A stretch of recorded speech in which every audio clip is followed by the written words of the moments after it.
तो दोस्तों नमस्कार, मैं हरीश कुमार आपके अपने YouTube चैनल श्रीचांद क्लासेस पर आपका एक बार फिर हार्दिक स्वागत करता हूं। दोस्तों आप बने रहिए इस YouTube चैनल के साथ ताकि आपको जनरल साइंस, जीके, रीजनिंग के बहुत सारे वीडियो आपको मिल रहे हैं, बहुत सारा अच्छा स्टडी मटेरियल आपको दिया जा रहा है और मैं आप लोगों से बिना मिले, आप लोगों का प्यार बिना मिले जो हम लोगों को मिल रहा है उसके लिए मैं आपका धन्यवाद ज्ञापित करता हूं, आप लोगों का अभिनंदन करता हूं।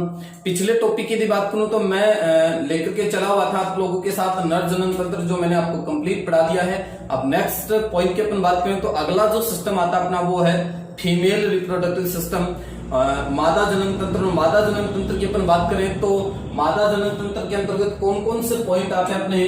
सबसे पहला भाग आता है अंडाशय, ओवेरी, अंडाशय। दूसरा आता है अपना अंडवाहिनी, ओविडक्ट जिसे कहा जाता है, अंडवाहिनी। तीसरा पॉइंट आता है दोस्तों गर्भाशय, यूटेरस, गर्भाशय। और चौथा पॉइंट आता है वेजाइना, योनि। और एक ग्रंथि आपको इसकी याद रखनी है दोस्तों, बार्थोलिन ग्रंथि, बार्थोलिन ग्रंथि। ये 4-5 पॉइंट आप लोगों को कौन से तंत्र के याद रखने हैं, मादा जनन तंत्र के याद रखने हैं। तो पहला पॉइंट आता है आपका अंडाशय, दूसरा अंडवाहिनी, तीसरा गर्भाशय, चौथा योनि और पांचवा बार्थोलिन ग्रंथि। उधर अपने दो ग्रंथियों की बात की थी, प्रोस्टेट ग्रंथि और कार्पस ग्रंथि, जबकि बार्थोलिन ग्रंथि मादा जनन तंत्र की ग्रंथि है। तो दोस्तों लेकर के चलते हैं अंडाशय को। एक बात को और विशेष ध्यान रखना, ये नाम आपको सारे के सारे मादा जनन तंत्र के याद रखने हैं। यहां से भी क्वेश्चन पुटअप होता है, जैसे एक बार राजस्थान पुलिस के पेपर में क्वेश्चन आया हुआ है, निम्न से मादा जननांग का भाग नहीं है या मादा जनन तंत्र का भाग नहीं है, तो कोई से भी 3 ऑप्शन आपको इसमें से मिल जाएंगे। एक ऑप्शन आपको नर जनन तंत्र में से दे सकता है वो। तो देखो अंडाशय की यदि मैं बात करूं तो अंडाशय एक जोड़ी होते हैं दोस्तों। वृषण भी कितने जोड़ी थे, एक जोड़ी। तो अंडाशय भी कितने जोड़ी है, एक जोड़ी। याद रखना दोस्तों ये उदर गुहा में स्थित होते हैं। अब आपको ये बात मैं बता चुका हूं पहले कि नर के अंदर जो वृषण होते हैं वो उदर गुहा से बाहर वृषण कोश में स्थित होते हैं, जबकि मादा जनन तंत्र की बात करें तो अंडाशय हमेशा उदर गुहा के अंदर स्थित होते हैं। और इन अंडाशय में किनका निर्माण होता है दोस्तों, तो सर इनमें अंडाणुओं का निर्माण होता है। तो शुक्राणु का निर्माण कहां हो रहा था, वृषण में, और अंडाणुओं का निर्माण कहां होता है, अंडाशय में होता है। फिर अपन इनके आकार की बात करें तो इनका आकार होता है दोस्तों बादाम के आकार के होते हैं। अंडाशय किस आकार के होते हैं, बादाम के आकार के होते हैं। जबकि आपके वृषण किस आकार के थे, तो वो अंडाकार थे। वृषण का आकार अंडाकार होता है, जबकि अंडाशय का आकार कैसा होता है, बादाम के आकार के होते हैं। छोटे से यदि डायग्राम की अपन बात करें तो देखो कुछ इस तरह से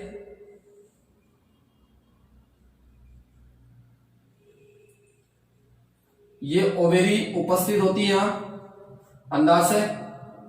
और अंडाशय के ऊपर जो नलिकानुमा संरचना मैं आप लोगों के सामने बना रहा हूं, ये नलिकानुमा संरचना कहलाती है दोस्तों अंडवाहिनी। तो ये पॉइंट आप लोगों को अच्छी तरीके से याद रखना है। ये नीचे वाला भाग आगे जाकर के वेजाइना पार्ट में खुलता है, तो ये आप लोगों को अच्छी तरीके से याद रखना है। अंडाशय की बात करें तो ये अंडाशय एक इधर है, एक इधर है, एक जोड़ी अंडाशय होते हैं। आकार इनका बादाम के आकार का। अंडाशय में किनका निर्माण होता है, तो दोस्तों अंडाशय में अंडाणुओं का निर्माण होता है। फिर अपन बात करें तो वृषण की जो मूलभूत इकाई थी वो थी आपकी शुक्र जन नलिका, और अंडाशय की जो मूलभूत इकाई होती है उसका नाम है दोस्तों ग्राफियन पुटिका, ग्राफियन पुटिका। और एक इंपॉर्टेंट पॉइंट मैं आपको दे देता हूं, ग्राफियन पुटिका का पाया जाना स्तनधारियों के अंडाशय का, स्तनधारियों के अंडाशय का मुख्य लक्षण होता है। तो याद रखना वृषण की मूलभूत इकाई शुक्र जन नलिका थी, तो अंडाशय की मूलभूत इकाई कौन है दोस्तों, ग्राफियन पुटिका है। मूलभूत या संरचनात्मक इकाई कौन होती है अंडाशय की, ग्राफियन पुटिका होती है। और ग्राफीन पुटिका का पाया जाना स्तनधारियों के अंडाशय का मुख्य लक्षण होता है, मेन कैरेक्टर होता है। तो ये क्वेश्चन काफी बड़ी एग्जाम में पूछा जाता है कि स्तनधारियों के अंडाशय का मुख्य लक्षण क्या है। तो ग्राफीन पुटिका का पाया जाना स्तनधारियों के अंडाशय का मुख्य लक्षण होता है। फिर अपन पॉइंट की बात करें तो इसके अंदर किसका निर्माण हो रहा है दोस्तों? अंडाणुओं का निर्माण हो रहा है। जब परिवर्धन की क्रिया कंप्लीट होती है, परिवर्धन की क्रिया जब सुचारू रूप से चल रही होती है, तो परिवर्धन के दौरान ग्राफीन पुटिका, परिवर्धन के दौरान ग्राफीन जो पुटिका है वो परिवर्धित हो जाती है और परिवर्धित होकर के किस में कन्वर्ट हो जाती है? सेकेंडरी oocyte में कन्वर्ट हो जाती है। किस में बदल जाती है? सेकेंडरी oocyte में। और इस सेकेंडरी oocyte को अंडाशय से मुक्त कर दिया जाता है। परिवर्धन जब कंप्लीट हो जाएगा तो इस सेकेंडरी oocyte अंडाशय से मुक्त हो जाएगी और मुक्त होने की प्रोसेस कहलाती है अंडोत्सर्ग, ओव्यूलेशन। क्या कहलाती है दोस्तों? अंडोत्सर्ग या ओव्यूलेशन के नाम से अपन इसको जानते हैं। तो आपको याद रखना है कि परिवर्धन के दौरान जो ग्राफीन पुटिका है वो परिवर्धित होकर के किसमें बदल रही है? परिवर्धन जब हो रहा है तो परिवर्धन के दौरान ग्राफीन पुटिका परिवर्धित होकर के किसमें बदल रही है? सेकेंडरी oocyte में। और सेकेंडरी oocyte में बदलने के बाद ये परिवर्धित होकर के और अंडाशय से क्या हो जाएगी? मुक्त हो जाएगी, इस अंडाशय से फ्री हो जाएगी और इस प्रोसेस को कहा जाता है अंडोत्सर्ग। किस नाम से जानते हैं? अंडोत्सर्ग के नाम से इसको जानते हैं। आगे के पॉइंट की यदि बात करें तो याद रखना ग्राफीन पुटिका का जो आंतरिक भाग होता है, ग्राफीन पुटिका के आंतरिक भाग को थीका इंटरना कहा जाता है। क्या कहा जाता है दोस्तों? Theca interna. ग्राफीन पुटिका का आंतरिक भाग क्या कहलाता है? थीका इंटरना कहलाता है। और इस थीका इंटरना के द्वारा विशिष्ट प्रकार का एस्ट्रोजन हार्मोन सिक्रेट होता है। कौन सा हार्मोन सिक्रेट होता है? Estrogen hormone. और इस एस्ट्रोजन हार्मोन को कहा जाता है दोस्तों नारी विकास हार्मोन। नारी विकास हार्मोन। ध्यान देना, उधर मैंने आपके सामने बात की थी लीडिंग कोशिकाओं के द्वारा टेस्टोस्टेरोन हार्मोन स्रावित हो रहा था और उस टेस्टोस्टेरोन हार्मोन को अपने नर विकास हार्मोन नाम दिया था। जबकि ग्राफीन पुटिका के आंतरिक भाग को किस नाम से जानते हैं?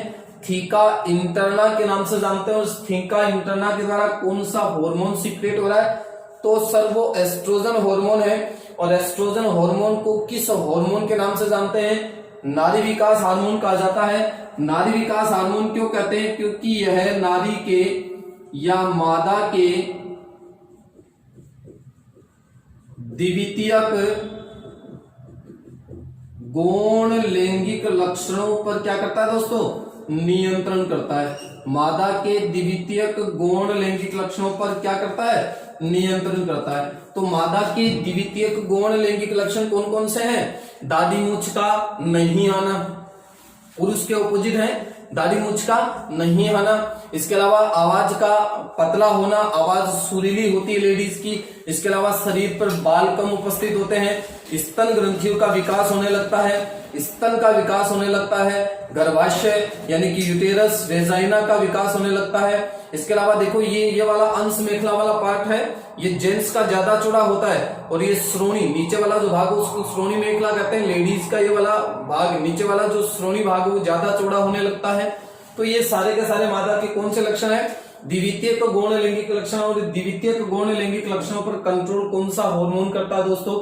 एस्ट्रोजन हार्मोन करता है। तो एस्ट्रोजन हार्मोन को नारी विकास हार्मोन के नाम से जाना जाता है। इसके अलावा अपन बात करें तो अंडाशय की शेष जो कोशिकाएं होती हैं, अंडाशय की शेष जो कोशिकाएं होती हैं, और अंडाशय की शेष कोशिकाओं को कार्पस ल्यूटियम कहा जाता है। क्या कहा जाता है? Corpus luteum. अंडाशय की शेष बची हुई जो कोशिकाएं होती हैं उन शेष बची कोशिकाओं को कार्पस ल्यूटियम कहा जाता है। और इन कार्पस ल्यूटियम की बात करें तो इनके अंदर ल्यूटीन कणिकाएं भरी रहती हैं। कौन सी कणिकाएं भरी रहती हैं दोस्तों? पीले रंग की ल्यूटीन कणिकाएं भरी रहती हैं और इन पीले रंग की ल्यूटीन कणिकाओं के द्वारा एक विशिष्ट प्रकार का हार्मोन सीक्रेट होता है जिसे प्रोजेस्टेरोन हार्मोन कहा जाता है। कौन सा हार्मोन कहा जाता है? Progesterone hormone. तो एस्ट्रोजन हार्मोन तो कहां से सीक्रेट हो रहा है? ग्राफिन पुटिका के आंतरिक भाग थीका इंटरना से, मतलब अंडाशय से सीक्रेट हो रहा है। ये भी अंडाशय से सीक्रेट हो रहा है, लेकिन अंडाशय की शेष बची हुई जो कोशिकाएं हैं वो ग्रंथिल संरचनाओं में कन्वर्ट हो जाती है जिसे कार्पस ल्यूटियम कहा जाता है। और कार्पस ल्यूटियम के अंदर पीले रंग की ल्यूटीन कणिकाएं भरी होती हैं और पीले रंग की ल्यूटीन कणिकाओं के द्वारा कौन सा हार्मोन सीक्रेट होता है? प्रोजेस्टेरोन हार्मोन सीक्रेट होता है। और ये प्रोजेस्टेरोन हार्मोन गर्भावधि को बनाए रखता है दोस्तों, गर्भावधि को बनाए रखता है, इसलिए इसे गर्भावधि का हार्मोन कहा जाता है। तो गर्भावधि का हार्मोन कौन सा हार्मोन कहलाता है? प्रोजेस्टेरोन हार्मोन कहलाता है। जबकि नारी विकास हार्मोन किस हार्मोन को नाम दे रहे हैं? तो वो आपका एस्ट्रोजन हार्मोन है। इसके अलावा अपन बात करें तो जब निषेचन की क्रिया संपन्न नहीं होगी, मैं आपको थोड़ा सा आगे और इसको क्लियर करके बताऊंगा। निषेचन की क्रिया नहीं होती है तो कार्पस ल्यूटियम क्या करती है? कार्पस ल्यूटियम निष्क्रिय संरचना कार्पस एल्विकेंस में बदल जाती है। कब? जब निषेचन की क्रिया संपन्न नहीं होगी तो कार्पस ल्यूटियम जो ग्रंथिल संरचनाएं होती हैं वो निष्क्रिय संरचना कार्पस एल्विकेंस में बदल जाती है और इस कार्पस एल्विकेंस को एमसी के दौरान, मेनस्ट्रुअल साइकिल के दौरान, मासिक चक्र के दौरान इसे शरीर से बाहर त्याग दिया जाता है। तो ये पॉइंट भी आपको याद रखना है। कार्पस ल्यूटियम कार्पस एल्विकेंस में कन्वर्ट हो रही है और जब निषेचन की क्रिया संपन्न नहीं होगी, निषेचन की क्रिया संपन्न होती है तब क्या होगा, बात करेंगे अभी अपन। तो ये कार्पस एल्विकेंस मेनस्ट्रुअल साइकिल के दौरान बॉडी से बाहर त्याग दी जाती है। इसके अलावा अपन पॉइंट की बात करें तो अगला जो पॉइंट आपका आ रहा है वो है अंडवाहिनी। तो एक बार मैं इन सारी बातों को क्लियर कर देता हूं वापस। प्रत्येक स्त्री में एक जोड़ी अंडाशय उदर गुहा में स्थित होते हैं और इनके अंदर किन का निर्माण होता है? अंडाणुओं का निर्माण होता है। आकार कैसा है दोस्तों? बादाम के आकार का। मूलभूत इकाई की यदि अपन बात करें तो अंडाशय की मूलभूत इकाई कौन होती है? ग्राफीन पुटिका होती है और ग्राफीन पुटिका का पाया जाना स्तनधारियों के अंडाशय का मुख्य लक्षण होता है। परिवर्धन के दौरान जब ग्राफीन पुटिका परिवर्धित हो जाती है तो ये परिवर्धित होकर के सेकेंडरी oocyte में कन्वर्ट हो जाती है और इस प्रोसेस को क्या कहा जाता है? अंडोत्सर्ग या ओवुलेशन के नाम से जानते हैं। ग्राफीन पुटिका के आंतरिक भाग को किस नाम से जानते हैं? थीका इंटरना कहा जाता है। थीका इंटरना के द्वारा विशिष्ट प्रकार का कौन सा हार्मोन सीक्रेट हो रहा है? एस्ट्रोजन हार्मोन सीक्रेट होता है जिसे नारी विकास हार्मोन कहते हैं। क्यों कहते हैं? क्योंकि यह मादा की गौण लैंगिक लक्षणों पर क्या करता है दोस्तों? नियंत्रण करता है। इसके अलावा अंडाशय की शेष जो बची कोशिकाएं होती हैं वो ग्रंथिल संरचनाओं में कन्वर्ट हो जाती हैं जिन्हें कार्पस ल्यूटियम कहते हैं और कार्पस ल्यूटियम के अंदर पीले रंग की ल्यूटीन कणिकाएं भरी होती हैं और इन पीले रंग की ल्यूटीन कणिकाओं के द्वारा प्रोजेस्टेरोन हार्मोन स्रावित होता है और प्रोजेस्टेरोन हार्मोन का काम क्या है? ये गर्भावधि को बनाए रखने का काम संपन्न करता है। इसलिए प्रोजेस्टेरोन हार्मोन को गर्भावधि हार्मोन के नाम से जानते हैं। अब देखो, आपको पता चल चुका है कि अंडाशय में अंडाणु का निर्माण हो चुका है और जब अंडाशय में अंडाणु का निर्माण हो जाता है तो अपन पहले वीडियो में पढ़ चुके हैं कि अंडाणु अगतिशील होता है, अंडाणु में मूवमेंट नहीं होता है, जबकि शुक्राणु कैसा होता है दोस्तों? वो गतिशील होता है। तो ध्यान से सुनना आप मेरी बात को। आप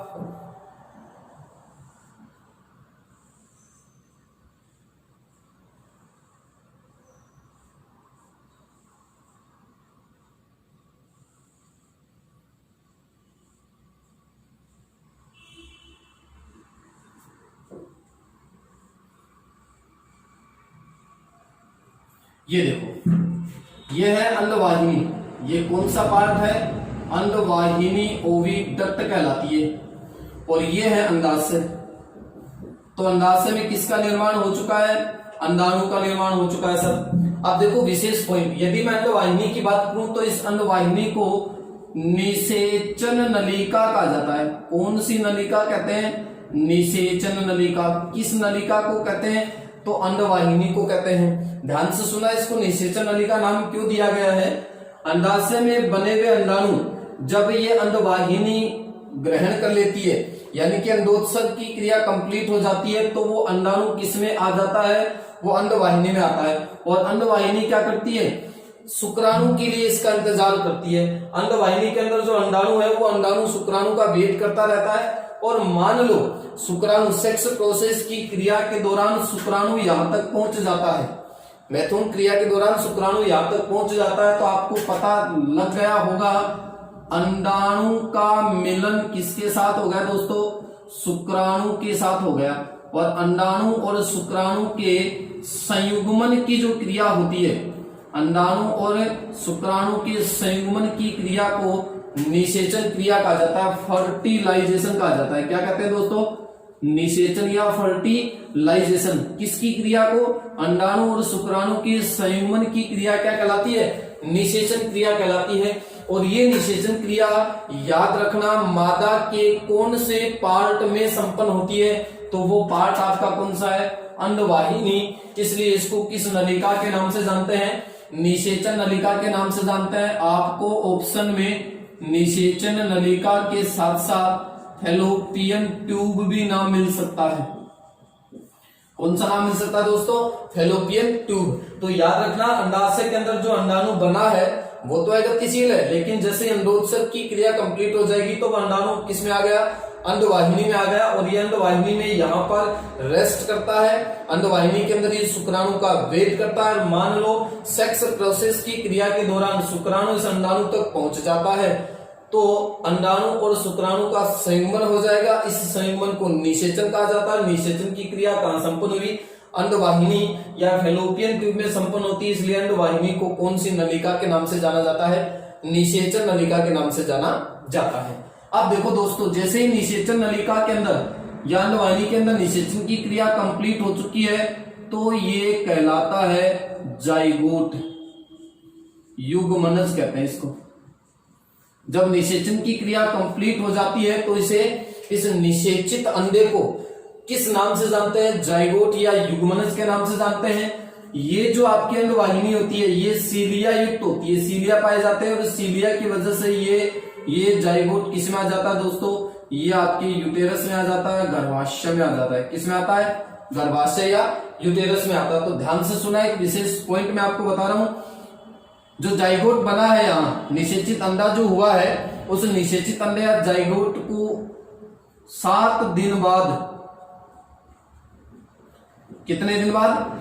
निषेचन की क्रिया के 7 दिन बाद इसे मां के गर्भ में रोपित कर दिया जाता है। मां के गर्भ में रोपित कर दिया जाता है। इस क्रिया को रोपण कहा जाता है। तो याद रखना, निषेचन की क्रिया के बाद या अंडवाहिनी के अंदर निषेचन की क्रिया के कितने दिन बाद उस जाइगोट को गर्भ में रोपित किया जा रहा है? तो 7 दिन के बाद इसको रोपित किया जा रहा है। यानी कि आप, ये जो अंडवाहिनी होती है वो सीलिया युक्त होती है। जैसे जाइगोट बना तो ये इस जाइगोट को कहां धकेल देती है? गर्भाशय में धकेल देती है। गर्भाशय की बात करें तो ये अंडवाहिनी या फिर मादा जनन तंत्र का सबसे बड़ा भाग होता है, सबसे बड़ा थैले समान भाग होता है। और सबसे बड़ा थैले समान भाग है तो ये क्या करता है? ये गर्भ का विकास होता है। इसमें गर्भ का विकास होता है, मतलब जो जाइगोट, जो भ्रूण तैयार हुआ है, एम्ब्रियो जो बना है, उसका विकास होता है। और मनुष्य की बात करें तो मनुष्य के अंदर जो गर्भावधि काल होता है, वो गर्भावधि काल कितने समय का है दोस्तों? 270 से 280 दिन का या फिर 9 महीने का। तो याद रखना, मनुष्य के अंदर गर्भावधि काल, गर्भ अवस्था का जो काल हो कितने महीने का है? 9 महीने का है। या फिर बात करें तो 270 से 280 दिन का। ध्यान से सुनना, निषेचन की क्रिया जब संपन्न हो गई तभी ये प्रोसेस संपन्न होती है। गर्भ धारण तभी होगा। ये गर्भाशय का एंड्रोमेट्रियन स्तर कहलाता है। एंड्रोमेट्रियन स्तर इसको नाम देते हैं। ये लगभग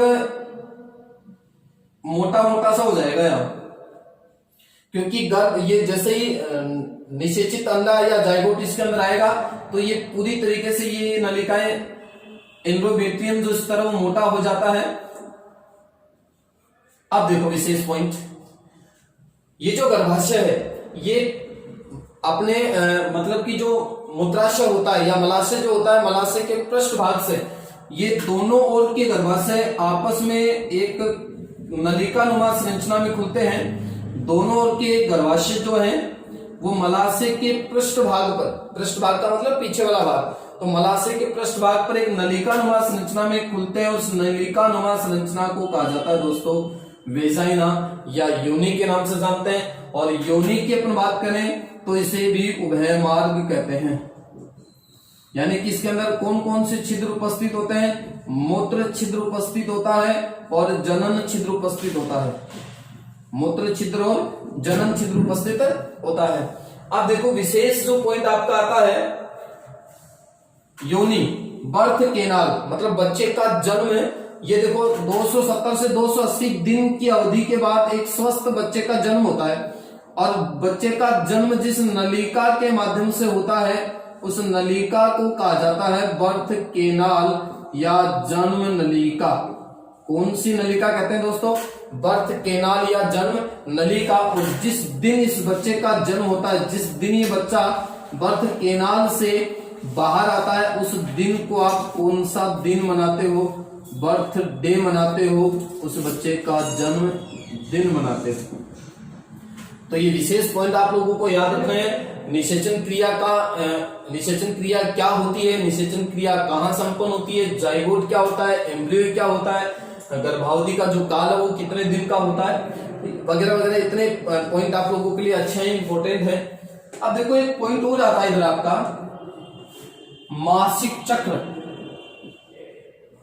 मासिक चक्र, माहवारी, रजोधर्म, रज चक्र,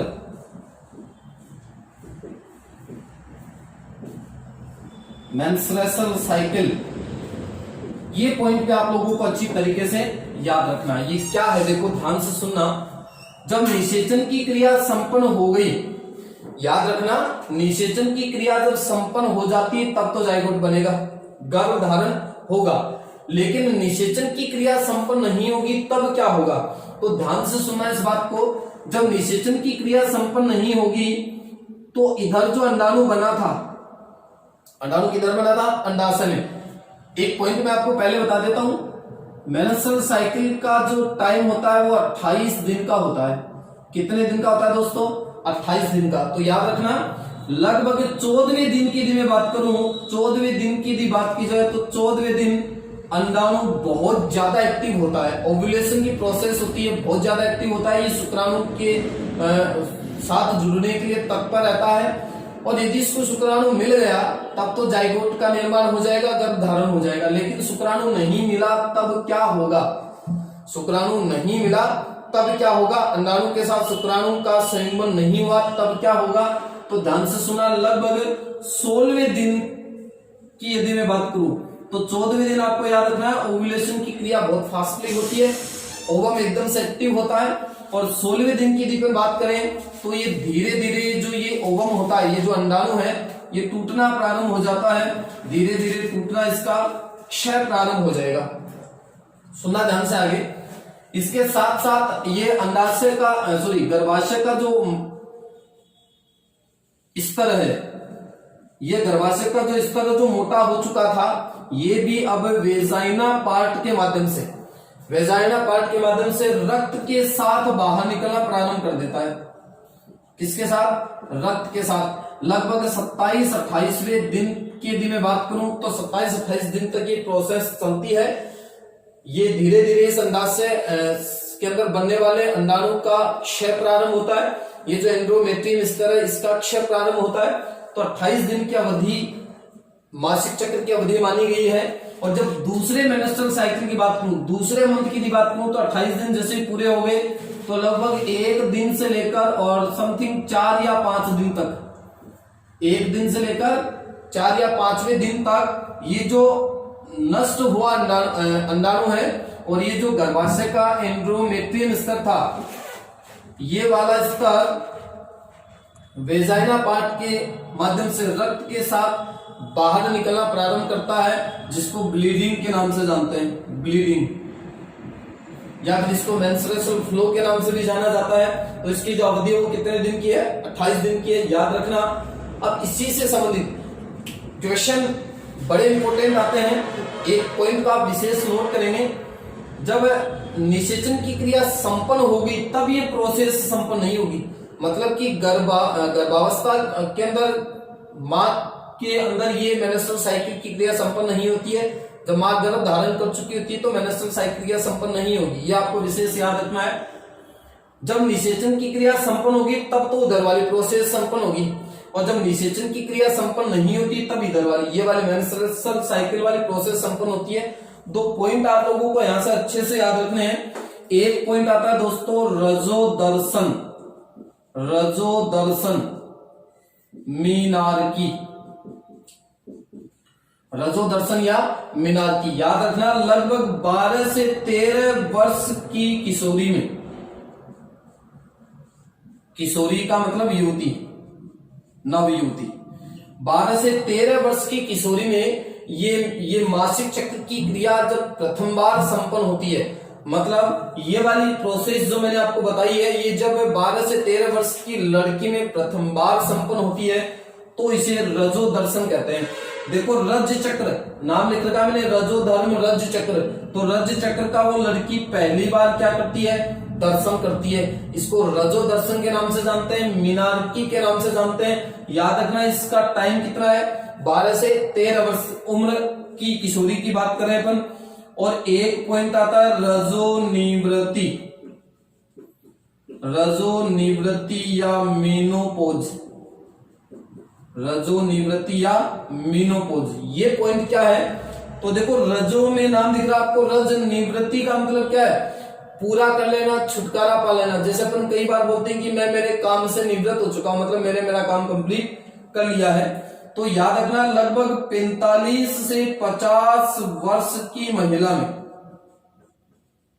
45 से 50 वर्ष की उम्र की महिला के अंदर ये रज चक्र की क्रिया पूर्णतया बंद हो जाती है, छुटकारा मिल जाता है। इसलिए इस प्रोसेस को रजोनिवृत्ति या मीनोपोज कहा जाता है। तो वापस रिपीट कर लेते हैं, रजोदर्शन या मीनार्की का मतलब क्या है? निषेचन की क्रिया नहीं होगी तो अंडाशय, ये जो क्षयित अंडाशय था या अंडाशय के अंदर बनने वाला जो अंडाणु था उसका क्षरण कंप्लीट हो चुका है। गर्भाशय का ये स्तर वेजाइना पार्ट से शरीर से बाहर निकलना स्टार्ट कर देगा। इस प्रोसेस को मेंस्ट्रुअल साइकिल कहा गया। और रजोदर्शन की बात करें तो लगभग 12 से 13 वर्ष की किशोरी में ये प्रोसेस पहली बार संपन्न होती है, इसलिए इसको रजोदर्शन या मीनार्की कहा जाता है। जबकि लगभग 45 से 50 वर्ष की महिला के अंदर रज चक्र की क्रिया पूरी तरीके से क्या हो जाती है दोस्तों? बंद हो जाती है, जिसे रजोनिवृत्ति या मीनोपोज के नाम से जानते हैं। एक विशेष पॉइंट आपको और बताता हूं मैं यहां से, ध्यान से सुनना क्योंकि उसका भी क्वेश्चन बड़ा इंपॉर्टेंट है। आपने कभी नाम सुना हो प्लेसेंटा का, जिसे अपरा कहा जाता है या फिर आमल कहा जाता है। प्लेसेंटा, अपरा या आवल, याद रखना ये सारे पॉइंट मैं आपको फीमेल रिप्रोडक्टिव सिस्टम के बता रहा हूं। मेल के अंदर इसमें से किसी भी प्रकार की कोई क्रिया संपन्न नहीं होती है।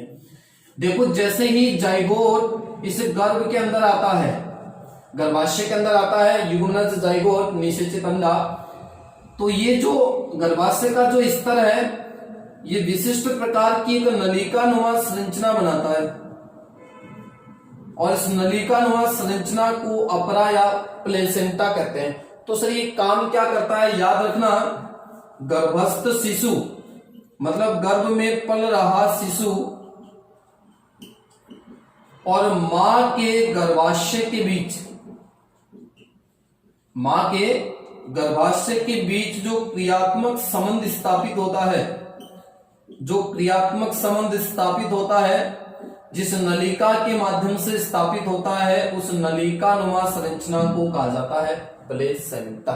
तो याद रखना, गर्भस्थ शिशु और मां के गर्भाशय के बीच जिस नलिकानुमा संरचना के माध्यम से जो क्रियात्मक संबंध स्थापित होता है, उस नलिकानुमा संरचना को दोस्तों कहा जाता है प्लेसेंटा अपरा या आवल। और इसी के माध्यम से गर्भस्थ शिशु अपनी पोषण संबंधी समस्त आवश्यकताओं की क्या करता है दोस्तों, पूर्ति करता है।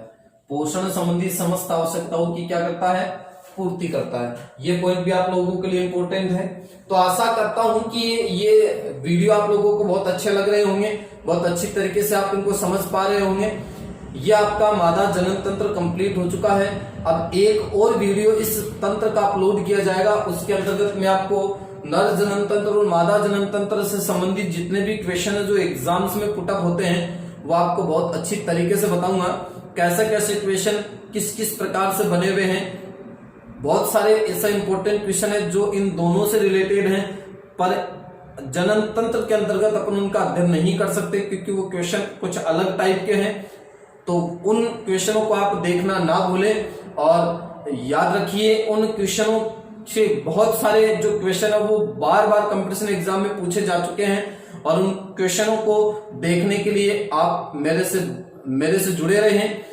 मेरे आने तक आप वेट करें क्योंकि वो क्वेश्चन आप लोगों के लिए एग्जाम की दृष्टि से ही नहीं, अपने शारीरिक स्वास्थ्य की देखभाल से संबंधित भी हैं। आप लोगों को अच्छी तरीके से उनको क्लियर करके रखना है। तो मेरी आप लोगों से यही गुजारिश है कि आप अगले वीडियो का इंतजार करें और चैनल को ज्यादा से ज्यादा लाइक करें, शेयर करें, सब्सक्राइब करें। और ये बात मैं आपको पहले ही भी बता चुका हूं कि श्री श्याम क्लासेज के साथ साथ मेरा खुद का यूट्यूब चैनल भी चलता है। नाम मैं आपको बता चुका हूं HR स्टडी पॉइंट। चैनल 2-3 मिल सकते हैं आपको HR स्टडी पॉइंट के नाम से। मेरे वाले चैनल के ऊपर मेरी फोटो लगी हुई है, वहां से आप उसको सब्सक्राइब करें और दोनों ही चैनल के ऊपर आपको अच्छे अच्छे वीडियो अपलोड मिलेंगे। किसी भी प्रकार का कोई चेंजमेंट नहीं देखने को मिलेगा। दिन दिन ज्यादातर सुधार करने की कोशिश हम लोग कर रहे हैं। तो आप बने रहिए अपने YouTube चैनल के साथ और मैं आपका साथी हरीश कुमार आपका अगले वीडियो तक आपका मैं भी इंतजार करता हूं कि मुझे कितने व्यू मिलेंगे। तब तक मेरा सभी बंधुओं को नमस्कार।